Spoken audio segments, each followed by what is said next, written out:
तो मतलब आज हमें बेसिकली फिनिश करना है अमेलगमेशन। एंड कौन सा मेथड बाकी है? मर्जर नहीं, पूलिंग ऑफ इंटरेस्ट मेथड। ठीक है, मेथड पूछा था, चलो याद नहीं रहेगा तो कोई दिक्कत नहीं है, बिकॉज मेथड याद करने से कुछ नहीं होता, आपको नाम याद होना चाहिए amalgamation the nature of merger, और मेथड का नाम बोले ना बोले एप्लीकेशन आपको पता होना चाहिए। सो बेसिक डिफरेंस जो हमने पढ़ा था थोड़ा सा पिछली क्लास में, कि बेसिक डिफरेंस क्या होता है amalgamation the nature of merger and purchase में। देखो मुद्दा ये नहीं, वो तो ठीक है सर, क्यों नहीं आता वो बता रहा, मुद्दा ये है कि amalgamation the nature of merger में चॉइस नहीं होती, you have to take over all the assets. And one more thing that is the most important thing, क्या क्या टेक ओवर करना रहता है? रिजर्व एंड सरप्लस भी टेक ओवर हो जाते हैं। And in that case, if you have paid any amount over and above what? Paid up share capital से ऊपर जितना भी अमाउंट पे किया है, यानी paid up share capital minus purchase consideration कर लो, जो भी अमाउंट आएगा that will be adjusted from the reserve and surplus taken over, and उसके बाद क्या करोगे? जो भी डिफरेंस आएगा वो पीएनएल हो सकता है, जनरल रिजर्व हो सकता है, गुडविल या कैपिटल रिजर्व नहीं, ठीक है? यही इतना अंतर है। और कौन सी कंपनी के वहां अकाउंटिंग मेथड चेंज होता है, अकाउंटिंग पैटर्न चेंज होता है? ट्रांसफरी कंपनी के वहां, ट्रांसफरर कंपनी यानी जिस कंपनी को खत्म किया जा रहा है उसके वहां कोई चेंज रिकॉर्ड नहीं होता। क्यों नहीं होता? क्योंकि वो तो खत्म ही हो रहा है, उसके लिए कोई मेथड थोड़े ना, ठीक है ना, वो तो खत्म हो रहा है, खत्म होने का एक ही तरीका होता है, ठीक है ना?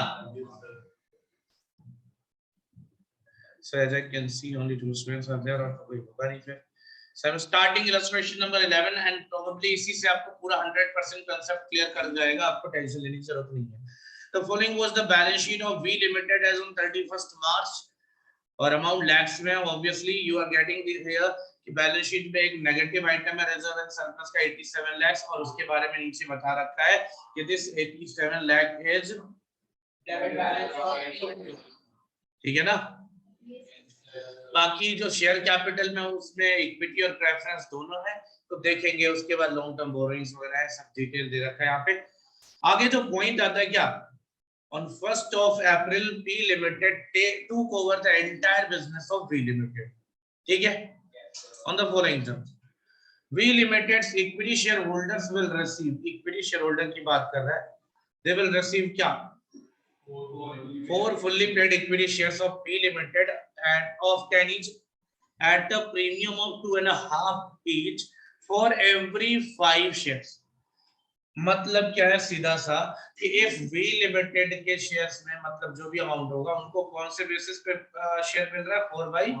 4/5 का, और जो रेट लगेगा रेट क्या लगेगा? 12.5 का। कोई दिक्कत?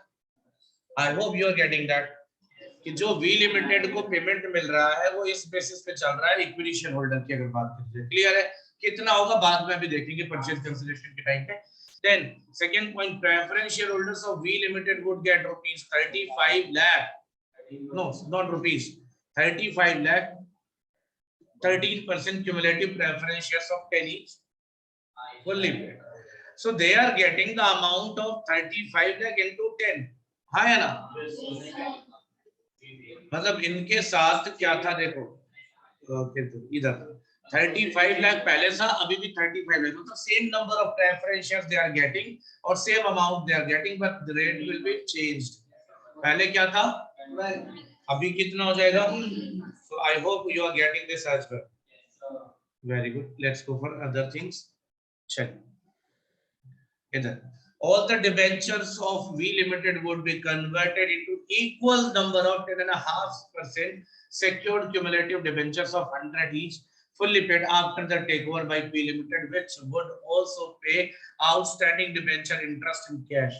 Means the P Limited is taking over the outstanding interest of the particular company, that is V Limited, and after taking it over, it will be paid off in cash. Means ये company जो take over करे इसके बाद पे हो रहा, पहले पे नहीं हो रहा, ठीक है ना? Next, expenses of amalgamation would be borne by P Limited. Expenses came to rupees P Limited recovered that its creditor will include, ये म्यूचुअल होल्डिंग हो गया, ठीक है। Also P Limited is stock include, आप देखो ना यहाँ पे ये पॉइंट आ गया जहाँ पे लास्ट में हमने पढ़ा था ना amalgamation the nature of purchase में पढ़ा था ना कि गुड्स बेचा था उसमें प्रॉफिट इंक्लूडेड था, now the stock will become your stock, तो ऐसे में प्रॉफिट अनरियलाइज्ड हो जाएगा, उसको एलिमिनेट करना है। तो same thing is here also P Limited stock include कितने का, purchased from V Limited which had charged profit 20% over invoice price। तो invoice price कितना है 5 लाख, इस पे कितने का प्रॉफिट शामिल है 20%, यानी 1 लाख रुपए का। ये 1 लाख का प्रॉफिट क्या कहलाएगा, unrealised profit. I hope you are getting the same thing, कोई दिक्कत नहीं होनी, क्लियर है यहाँ तक। आपको प्रिपेयर करना realisation account, then journal entries pass करनी। तो I will start with journal entries in the books of P Limited। Sir V के वहां क्यों नहीं कर रहे हो, अरे वो सेम होगा यार, इतना क्वेश्चन करा है सेम होगा। हाँ यार ठीक है, ये आप देख लेना P Limited, मैं स्क्रीनशॉट दोनों का दूंगा। आई will start with the purchase consideration. What is the purchase consideration,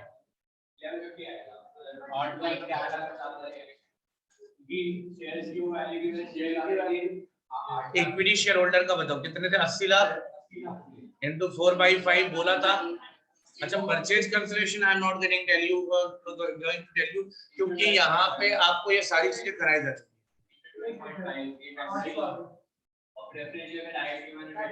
ये 350 होगा, टोटल कितना हो गया 1150 लाख, कोई दिक्कत, ये आप कर सकते हो आराम से। कौन सा मेथड लगाना था, नेट पेमेंट में। ये तो दूसरी बार गड़बड़ कर रहा, पिछली क्लास में भी सेम पॉइंट पे तो लाया था, यही पॉइंट था परचेज और पेमेंट में कंफ्यूजन। फिर मैंने कहा ये भाई क्या हो गया तुझे, फिर अचानक से हो गया। तो याद रख थोड़ा सा ये, हाँ लगता है ना कि जैसे वहां भी 2 मेथड यहाँ भी 2 मेथड, वो कंफ्यूजन हो जाता है परचेज और पेमेंट जैसे, बट काम तो ध्यान से करना है ना। अब प्रॉब्लम ये है कि टेक ओवर करेंगे तो क्या टेक ओवर करेंगे, एवरीथिंग। क्या टेक ओवर करेंगे, सब कुछ। कितना है इसके पास, क्या है देख लेते हैं। ये है एसेट्स लायबिलिटी, देखो दोस्त 1 2 3 4 5, आई होप इतना ही है एसेट में। कितने में टेक ओवर करना, कौन सी वैल्यू पे, क्यों मर्जर में क्या था, बुक वैल्यू चेंज नहीं होगी, सारे एसेट्स टेक ओवर करने। देखो बेटा टेंशन की तो बात भी नहीं है, मैं बता दूं आपको आधे से ज्यादा काम पहले से पता है। मैंने क्या बोला, यही एसेट है ना शायद, ये इतने एसेट है देख लो, आप वैल्यू मिलाओ, मेरे को देखो इसमें पंगा नहीं है। एसेट टेक ओवर करोगे तो क्या करोगे, एसेट्स को डेबिट करोगे, गो फॉर दैट। क्या एसेट बुक वैल्यू इतनी दे रखी है, देखो बार बार स्क्रीन स्विच नहीं करूंगा, ये सारे एसेट की वैल्यू सेम है, यहाँ तक देख लो आप, यहाँ तक कैश भी बैंक भी सेम है, अमाउंट चेंज होना भी नहीं था। क्यों नहीं होना था, मर्जर का केस है, क्लियर है ये। Go for liability side, question निकालो, लायबिलिटी साइड देखते हैं। लायबिलिटी साइड में क्या किया सर, देखो 87 का नेगेटिव लॉस, तो ऑब्वियसली लॉस, एंड देन ये छोड़ देना थोड़ी देर के लिए, इसको इग्नोर करना, फिर अभी इसी पे तो काम करना। फिर ये आपका डिबेंचर है, ये आउटस्टैंडिंग इंटरेस्ट, तो ही तो और कुछ तो नहीं है। अच्छा ऊपर लिख रखे, अब यही तो ध्यान देने के लिए आपको बोला था कि आप क्वेश्चन सामने रखें। एक्चुअली जितना स्क्रीन पे मैं आपको शो करता हूँ तो मैं कर रहा हूँ, बाकी बुक आप सबके पास है, यू नो बुक से आप क्वेश्चन देख सकते हो। तो 3 तरीके की लायबिलिटीज आ गई, हाँ या ना बेटे, तीनों लायबिलिटीज का अमाउंट ओके है, बोलो। अब आप मुझे बताओगे लायबिलिटीज के, सॉरी एक second, just a second, liabilities ये तीनों सेम है, देख लो लायबिलिटीज ओके है, सेम अमाउंट, बोलो पक्की बात।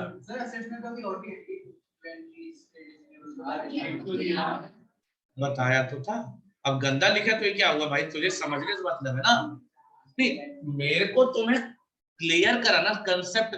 एंट्री तो मैंने इतनी करवाई है कि तुम्हें एंट्रीज याद तक हो, हाँ नहीं, मैं चेंज नहीं कर रहा हूँ, मैं जरा सा थोड़ा सा चेंज है उसी पे फोकस करवाऊंगा। अब ये एसेट को डेबिट तो करना ही है, जितने में आप टेक ओवर करोगे उतने में। आपने फेस वैल्यू पे टेक ओवर किया, बुक वैल्यू पे, तो बुक वैल्यू से डेबिट होगा। अगर ये अमालगमेशन कंडीशन ऑफ परचेज होता तो जितने वैल्यू पे टेक ओवर करते उतने पे। यहाँ जिस वैल्यू पे टेक ओवर कर रहे हो वहीं पे कर रहे हो। यहाँ तो बुक वैल्यू पे टेक ओवर हो रहा है ना, तो बुक वैल्यू होगा। अगर चेंज वैल्यू होता चेंज वैल्यू होता, डिपेंड करता मर्जर और परचेज में। तो ये है सर, ये 87 लिखने से पहले आपको करना क्या। देखो आपको एक काम, you are just taking over the reserve and surplus.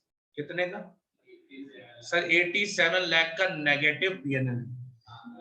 And if you are finding out कितने का पेड अप शेयर कैपिटल है इक्विटी और प्रेफरेंस मिला के, एंड कितने का परचेज कंसिडरेशन दे रहे हो, तो you are not getting any positive और नेगेटिव आउटकम। सो आपका जो लॉस है वो लॉस की तरह ही डेबिट हो जाए। क्लियर है ना?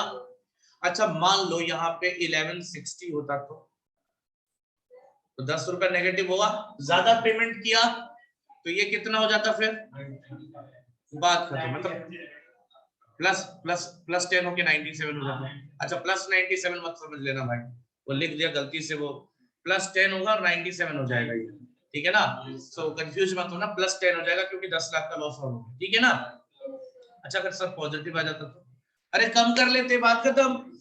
मतलब ये अगर 1100 ही होता तो 50 का पॉजिटिव हो जाता है, नेगेटिव नहीं होता, पॉजिटिव होता, क्या हो जाता 37। वो पीएनएल किधर जाता, वो डेबिट में रहता। सर अगर 150 हो जाता तो 1000 रुपए देते तो 150 का डिफरेंस आता। एग्जैक्टली, कैपिटल रिजर्व नहीं लिखने का। अगर 1150 था, लेट सपोज यहाँ 1000 का परचेज कंसिडरेशन होता तो 150, you are getting positive thing, आया ना? तो ये 150 और ये माइनस 87 तुम्हारा पहले से था, तो इसमें प्लस 150 होता, 63 का तुम्हारा पीएनएल क्रेडिट होता बेटा। तो अगर आपको दिमाग नहीं काम कर रहा है ये सब में, तो भी आप याद रखना कि ये पीएनएल डायरेक्ट जो उसके वहां लिखा वो ना टेक ओवर करके आपको ये सब लिखने के बाद बैलेंसिंग फिगर पीएनएल लिख देना, इजी हो जाता कन्वीनियंटली, है ना? इस एंट्री में किसी बच्चे को कोई दिक्कत हो तो बताओ। इसके बाद कोई चेंज नहीं, सेम होगा, परचेज ही है इसके बाद। हाँ यही तो चेंज करने का है, मैंने तुमसे पहले भी बोला था, पहली एंट्री केवल चेंज होगी, टेक ओवर की एंट्री चेंज होगी ना। You are taking it over, क्या आपने एक ऑर्गेनाइजेशन, एक कंपनी को टेक ओवर किया। अगर आप उसे as a purchase take over करते हो तो अलग तरीका होगा, as a merger take over करते हो अलग तरीका होगा। तो कौन सी एंट्री में चेंज होगा? टेक ओवर की एंट्री में। और टेक ओवर की एंट्री क्या होगी? ये पहली एंट्री होगी, कोई और एंट्री तो नहीं होती टेक ओवर की। परचेज कंसिडरेशन यही आपने ड्यू कर दिया 1150 का, आप क्या करोगे इसके बाद?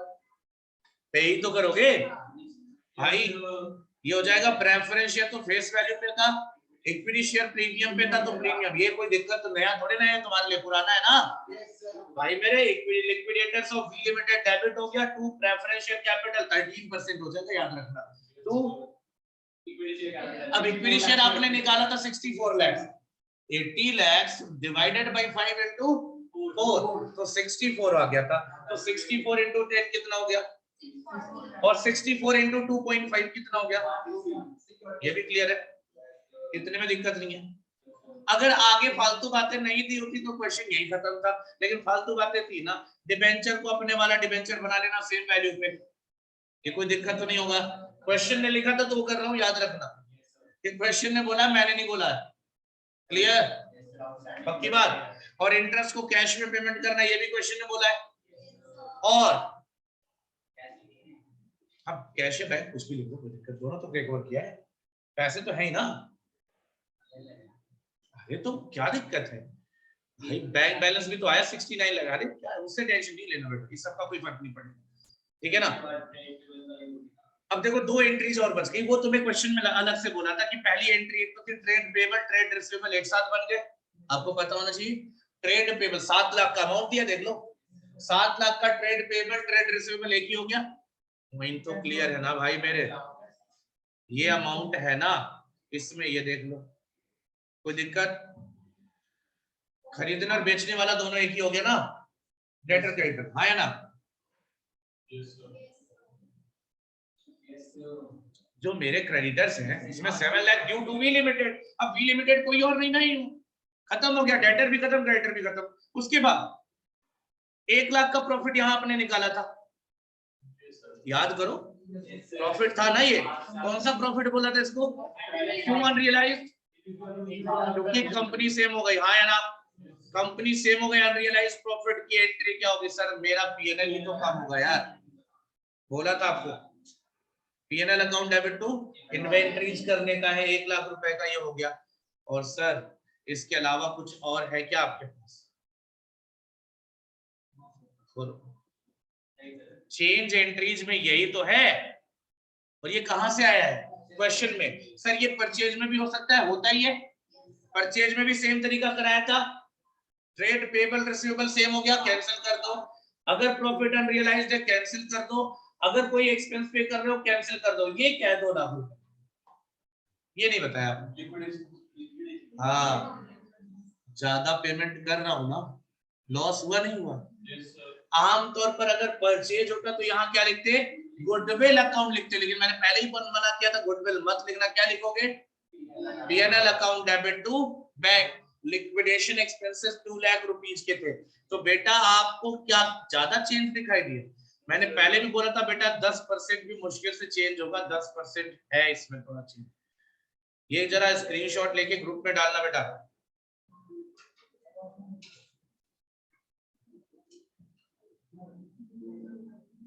स्क्रीनशॉट ग्रुप में डालना इसका।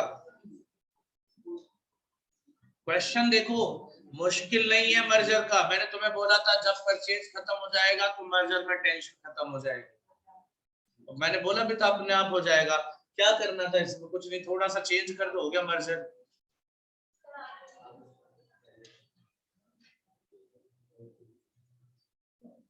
ये लो,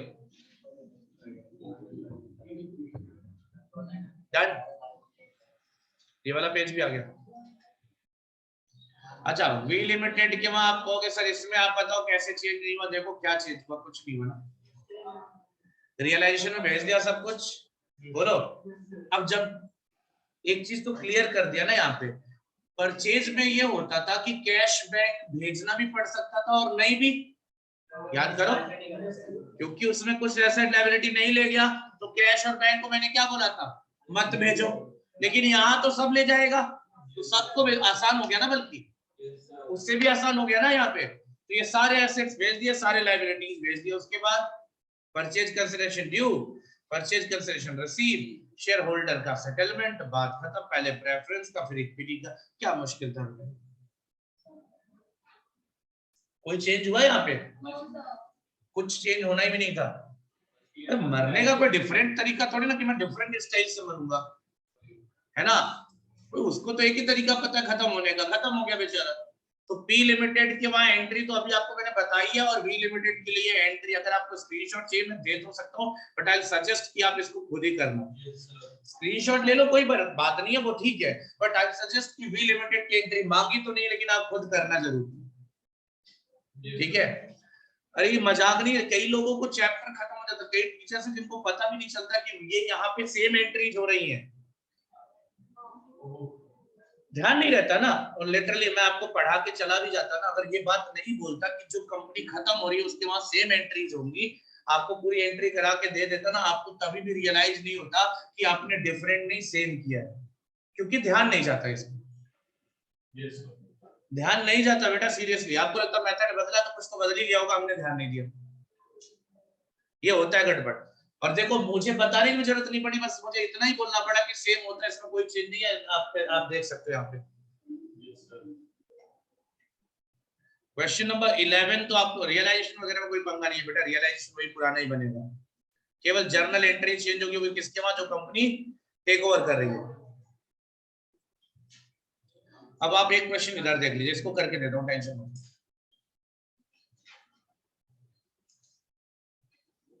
नित्या आई नहीं थी क्या आज? सुबह वाली क्लास में दिखाई नहीं दिया आज। कॉलेज क्लास में नहीं थी ना सुबह की, और सैटरडे को शायद थी। चलो भैया, ओके, तभी तो थोड़ा बहुत याद आ रहा है।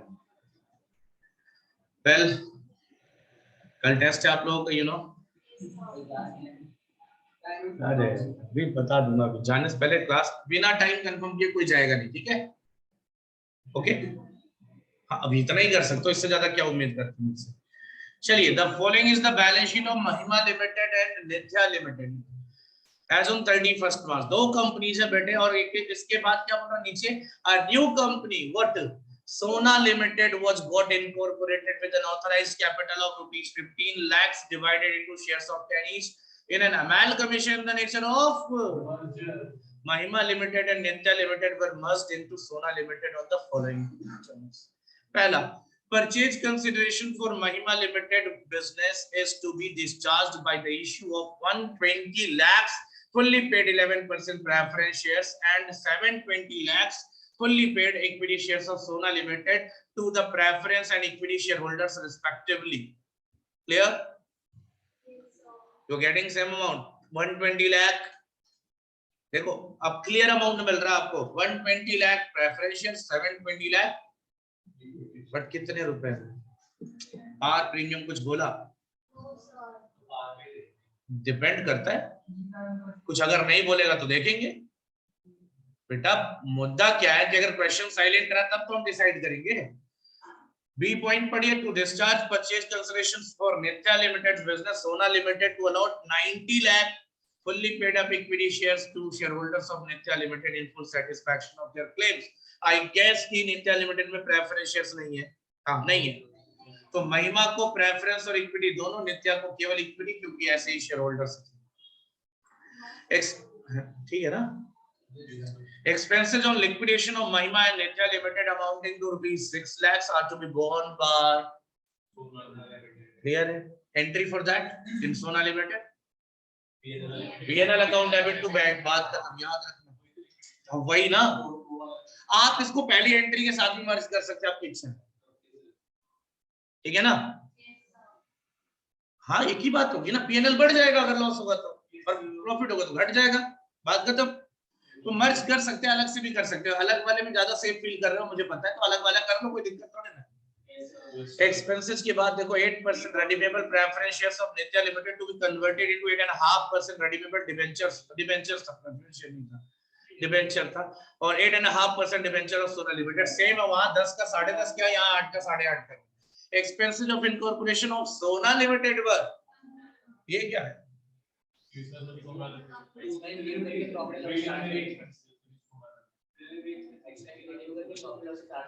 एग्जैक्टली, तो डायरेक्ट P&L से भी चार्ज कर सकते हैं, याद रखिए, ठीक है ना। Pass necessary journal entries in the books of Sona Limited to record the above transaction and prepare balance sheet। तो काम की बात कर रहा है, काम की बात क्या मतलब? सर महिमा और नित्या में एंट्री थोड़ी चेंज होनी थी, वो तो सेम होना था। तो प्रॉब्लम क्या है सर? परचेज कंसिडरेशन निकालने का है अपने को, आप बताओ कौन सी वैल्यू पे परचेज कंसिडरेशन जाएगा? एट पार ही रहेगा सर, अमाउंट बेसिक हो सकता बदल जाए।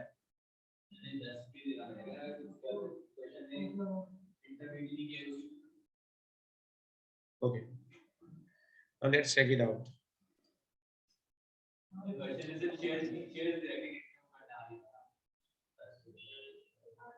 दस वाले शेयर्स हैं,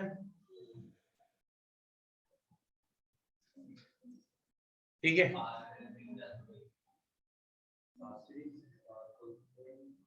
बात कुछ हजम सी नहीं हो रही है, एक बार चेक करो।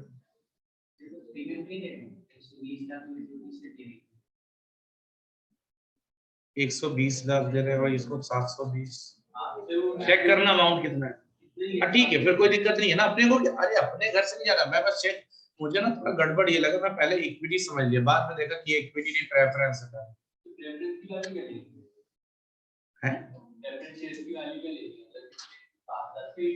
हाँ ये भी 10 वाला था।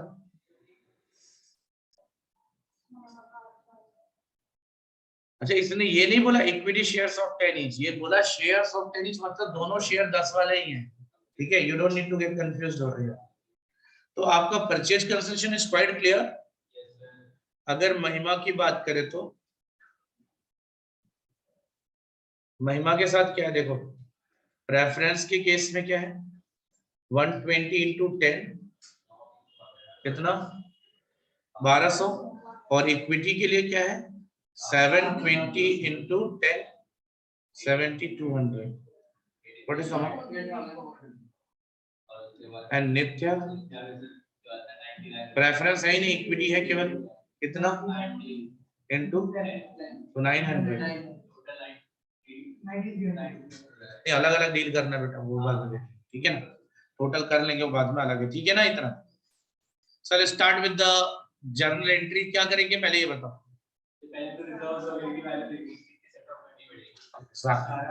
ठीक है ना, देखो ध्यान से देखो, हमें कैलकुलेशन करना, देखो बेसिकली किस चीज का कैलकुलेशन बताया था मैंने, रिजर्व एंड सरप्लस, कितना रिजर्व एंड सरप्लस उठा रहे हैं, रिजर्व एंड सरप्लस भी तो देखेंगे ना। तो महिमा लिमिटेड के वहां आ रहा है, नित्या लिमिटेड के पास कोई रिजर्व एंड सरप्लस नहीं है, ठीक है बेटा। तो महिमा लिमिटेड के वहां से रिजर्व एंड सरप्लस में 3 रिजर्व एंड सरप्लस आ गए, कौन कौन से, तो कैपिटल रिजर्व को तो साइड कर दो, बचा क्या, और पीएनएल। जनरल रिजर्व में कितना आ रहा है बेटा,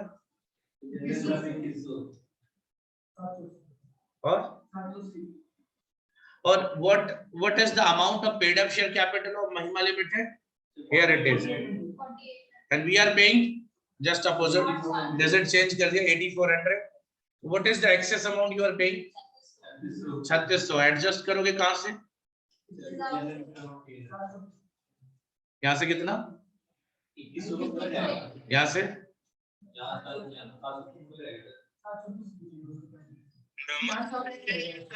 एहसास तो अस्ती आएगा और कम पड़ रहा है ना, वही तो मैं भी कह रहा था, 700 में मैंने लिख दिया, जस्ट ऐसे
बोलो बेटा।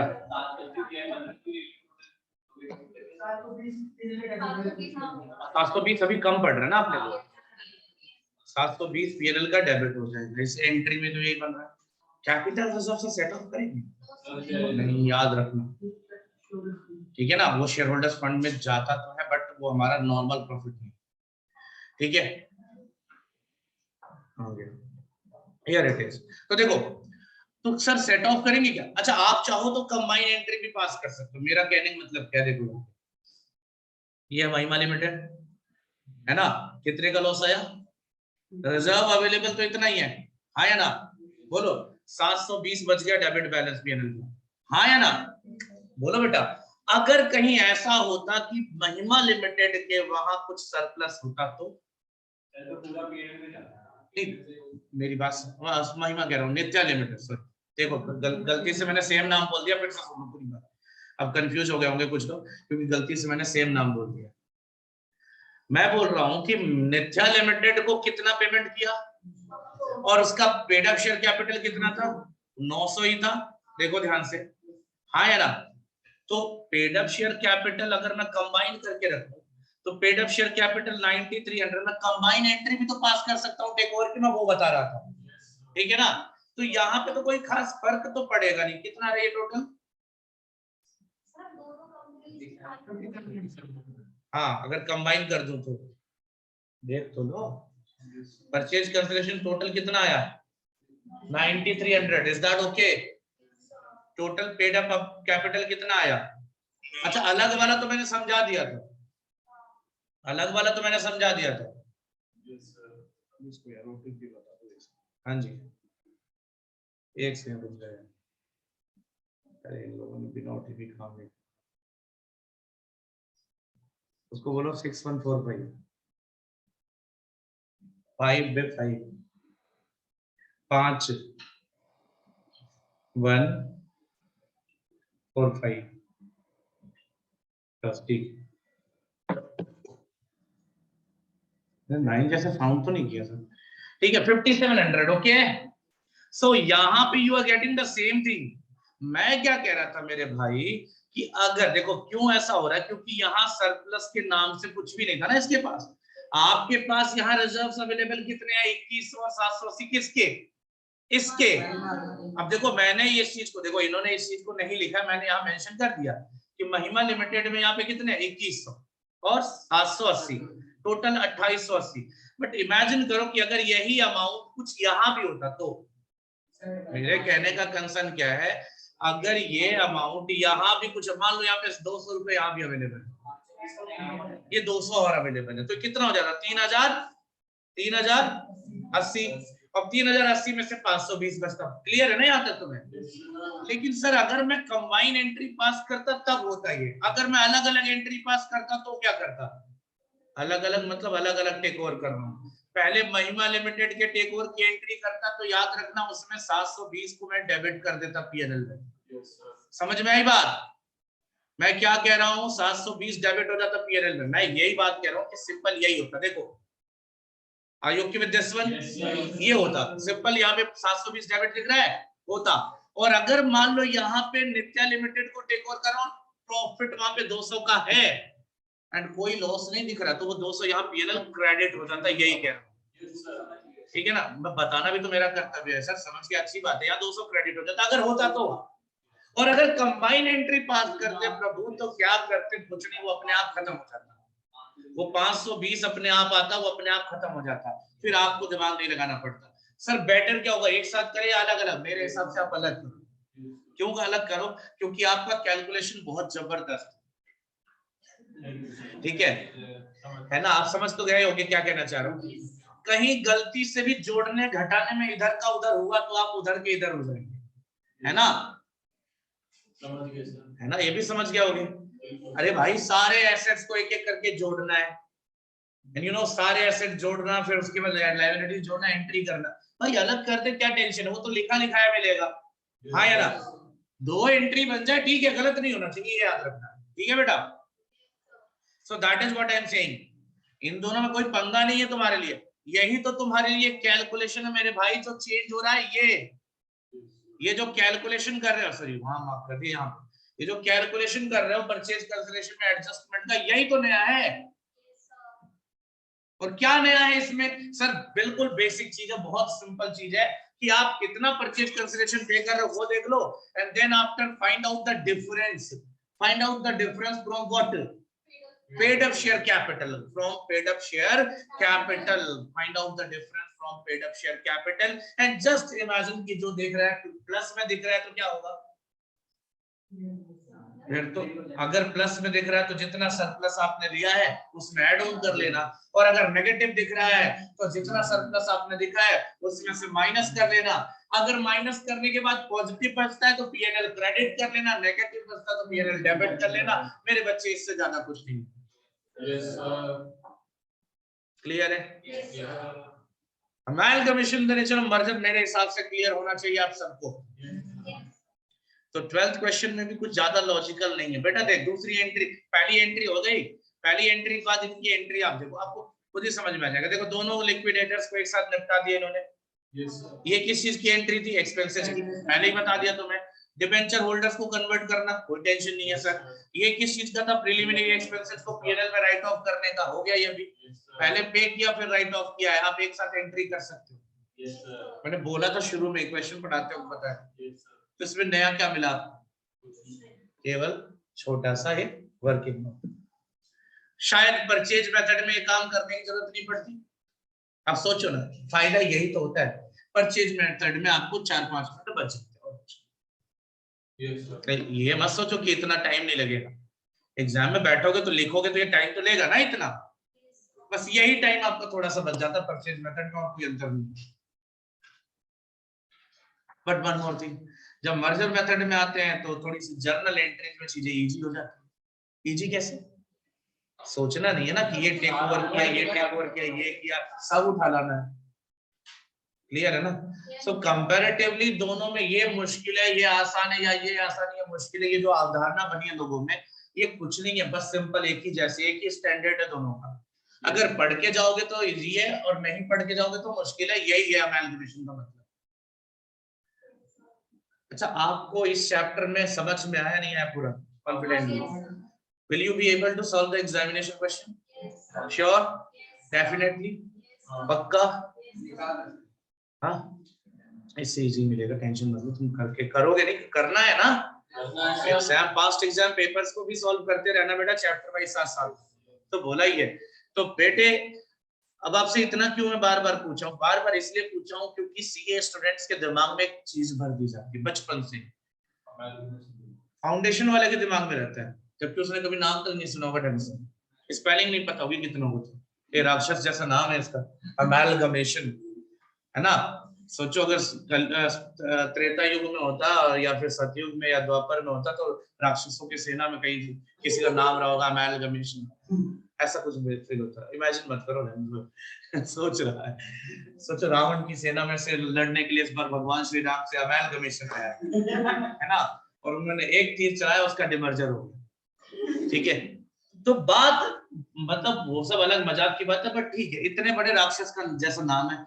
अब समझो ना, जिसको स्पेलिंग नहीं पता उसको भी लगता है, और बताया धारणा बनी है, कंसेप्शन बना रखा है कि मुश्किल होता है, मुश्किल होता है। और एक और गंदी सी सोच बना रखी है, एक और बताऊंगा अभी जस्ट थोड़ी देर। तो एक चीज आप बताओ, क्या ये मुश्किल अगर आप पढ़ के जाओ तो मुश्किल जैसा कुछ लगता है क्या? तो सर मुश्किल बनाया क्यों, मुश्किल बोला क्यों जाता है? मुश्किल इसलिए बोला जाता है क्योंकि बेटा जब आप इसकी प्रैक्टिस लिमिटेड करोगे तो आपसे कभी नहीं होने वाला एग्जाम। अब आप लगा लो कि अगर आप प्रैक्टिस इसकी लिमिटेड करोगे ना, तो एग्जाम टाइम तक आपको भूला सा लगेगा, और आप ये इमेजिन करोगे कि सर एक दिन पहले रिवीजन का टाइम तो मिलता है, बेटा होता ही नहीं है, मुझे पता नहीं एक दिन पहले कितना, इतने सारे चैप्टर्स कौन से रिवाइज कर लोगे मेरे भाई पूरा? समझ में आई बात? पिछली क्लास में डांट पड़ी थी इसीलिए पड़ी थी, और कोई रीजन नहीं था। ये कंसेप्ट तुम्हारे जितने भी जानने में होंगे, सीए कर रहे होंगे, सबके दिमाग में होगा। दुनिया किसी कोने में बैठे हो, अगर वो इंडिया में आईसीआई से मतलब अगर वो सीए कर रहे हैं तो उनके दिमाग में ये बड़ा बैठा होगा, भरा बैठा होगा, अमैलगमेशन टफ होता है कि नहीं? किसी से पूछना, अमैलगमेशन टफ होता है ओनली बिकॉज जो मैंने अभी लास्ट क्लास और इस क्लास में भी तुम्हें कंपाइल करके सारी बातें बता दी। पिछली क्लास में इसीलिए डांट दिया था कि बेटा प्रैक्टिस कम करोगे, आप हो जाएगा चैप्टर, एग्जाम के एक दिन पहले जिस भरोसे बैठे रहते हो ना, पूरा रिवाइज हो जाएगा, वो रिवीजन तो तुम्हारे लिए कॉम्प्लिकेटेड हो जाएगा। अब सोचो अगर आपने 50 क्वेश्चन आज के टाइम पे क्लास में कर लिया है, एग्जाम के एक दिन पहले आप ऑडिट करके भी क्वेश्चन की चले जाओगे, आपको कंसेप्ट याद आ जाएंगे, क्योंकि वो आपने करा है, आपने अपने अशुभ हाथों से लिखा। अशुभ नहीं बोलता यार, वो पता नहीं क्यों अपने आप ऐसे आदत से बनी, मैं सबको अशुभ हाथ ही बोलता। इन हाथों से कई कितने करप्शन होने वाले आगे चल के, है ना, कितने स्कैम होंगे इन्हीं हाथों से, ये शुभ कैसे हो सकते? अभी भी क्या, अभी से कितने करप्शन के सपने देखते होंगे, सपने देखते ये बन गया, ये स्कैम किया, ये घोटाले किया, नीरव मोदी के पड़ोस में बंगला ले लिया, है ना, विजय माल्या को अपने घर पे रखा हुआ है किराएदार, हाँ वो भी जो सीए तो यही है ना सब जिन्होंने इसमें साथ दिया। मैं ये नहीं कहता प्रोफेशन गलत है, कुछ है, मैंने बोला नहीं ना, कुछ है ऐसे जिन्होंने प्रोफेशन को बदनाम किया था, और है भी, करते भी है यार। हर बंदा ईमानदार थोड़ी ना हो सकता है यार, तो इसमें बैठे हुए सभी ईमानदार थोड़ी नहीं। चलिए जरा रिज्वाइन करिए, फिर आगे का बात बताता हूँ। एक और मिथ आपका ब्रेक करूंगा, फिर उसके बाद जो बचा कुचा एक